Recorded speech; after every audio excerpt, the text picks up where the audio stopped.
राज्यात सध्या नाशिकमधला भोंदूबाबा अशोक खरात प्रकरण केंद्रस्थानी असून अशोकचे एकापेक्षा एक कारनामे समोर येत आहेत. त्यातच अशोक खरातच्या मोबाईल कॉलिंगचे CDR काढण्यात आलेलं असून त्यामध्ये दिग्गज नेते आणि काही अधिकाऱ्यांची नावे असल्याची माहिती समोर येत आहे.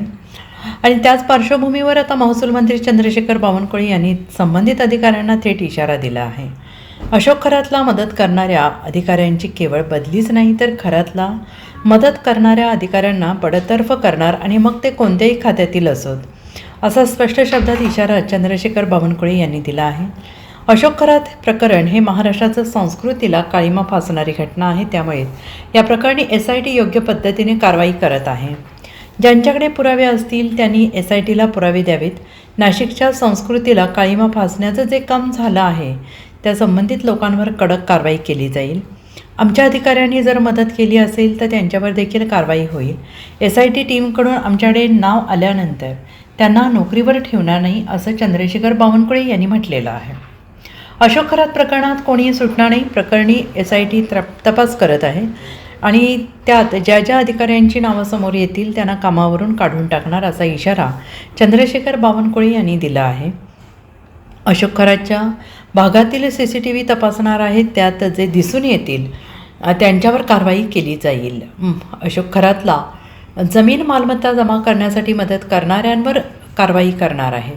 केवळ बदली नाही तर खरातला मदत करणाऱ्या अधिकाऱ्यांना बडतर्फ करणार आणि मग ते कोणत्याही खात्यातील असोत, असा स्पष्ट शब्दात इशारा चंद्रशेखर बावनकुळे यांनी दिला आहे. अशोक खरात विरोधामध्ये आता 12 गुन्हे दाखल झालेले आहेत. महिलांचं लैंगिक शोषण, आर्थिक फसवणूक, जमिनी खरेदी विक्रीचे सगळे, त्या माध्यमातून शेतकऱ्यांची फसवणूक करण्यात आलेली. एक एक प्रकार उघड येत आहेत.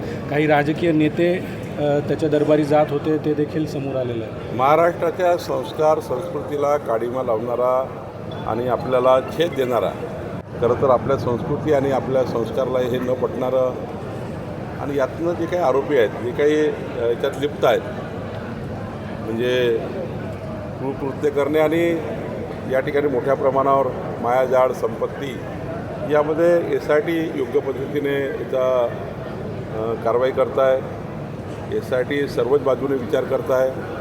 यांच्याकडे जे जे पुरावे असतील ते SITकडे द्यावे, असे आवाहन मुख्यमंत्री देवेंद्र फडणवीसजींनी केलं आहे. एकंदरीत नाशिकचे पावित्र्य जे आहे आणि अशा पवित्र नाशिकमध्ये अशा प्रकारचे भोंदूबाबा आपल्या नाशिकचे संस्कार संस्कृतीला त्या ठिकाणी बिघडवण्याचं काम ज्यांनी केलं आहे, यामध्ये कोणी सुटणार नाही. SIT प्रचंड कडक कारवाई करते आहे. कुणालाही सोडत नाही आहे. सुटणारी कोणी नाही आहे. सुटवू नये ही भावना सर्वांची आहे. खरं तर या प्रकरणामध्ये जे काही धागेदोरे असतील, जे काही तुमच्याकडे माहिती असेल, जे समाजाकडे माहिती असेल, ती SITला दिली पाहिजे, असं माझी सर्वांना आव्हान आहे. यामध्ये काही महसूल विभागाचे